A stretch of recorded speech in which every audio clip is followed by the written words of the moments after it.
Actually, I'm not able to talk properly because my voice is not that much good. Medaram effect అంతా. చాలా చక్కగా వినిపిస్తుంది. నిజం, trust me, చాలా బాగుంది.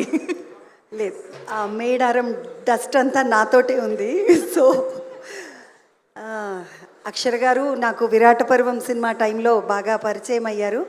Thank you Venu sir, because of you Akshar గారు నాకు పరిచయం అయ్యారు. విరాట పర్వంలో నేను డబ్బింగ్ చెప్పడానికి వచ్చాను. సాయి పల్లవి గారి మదర్ ఈశ్వరీరావు గారి వాయిస్ నాది. సో ఆ వాయిస్ చెప్పడానికి వచ్చినప్పుడు అక్షర్ గారు కలిశారు. అక్కడ పరిచయం. ఆ తర్వాత ఈ సినిమా అప్పుడు అడిగారు, అక్క మీరు చెయ్యండి.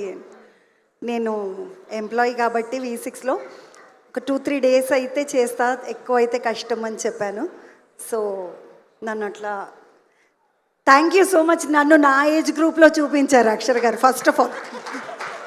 సో బికాజ్ నేను చంద్రవ అంటే చాలామంది ముసలోళ్ళందరికీ డ్రీమ్ గర్ల్ నేను బేసిక్గా. సో నన్ను అలాగే కాకుండా నన్ను నాలాగా చూపించారు, నా ఏజ్ గ్రూప్లో చూపించారు. And thank you one and all. Venu sir, Priyadarshi bro, Arun super music, తమ్ముడు చైతన్య. రేపు మనం ఇంటర్వ్యూ చేద్దాం. ఈరోజు భూమి లేదని ఆగాము, రేపు చేద్దాం. So one and all thank you so much. Thank you so much. ఇలా సినిమాల ద్వారా సుజాత అంటే ఏంటో కూడా, ఆ పేరు కూడా బాగా వెళ్ళాలి అని కోరుకుంటున్నాను. Thank you so much Padmavathi గారు అండ్ సుజాత గారు. సో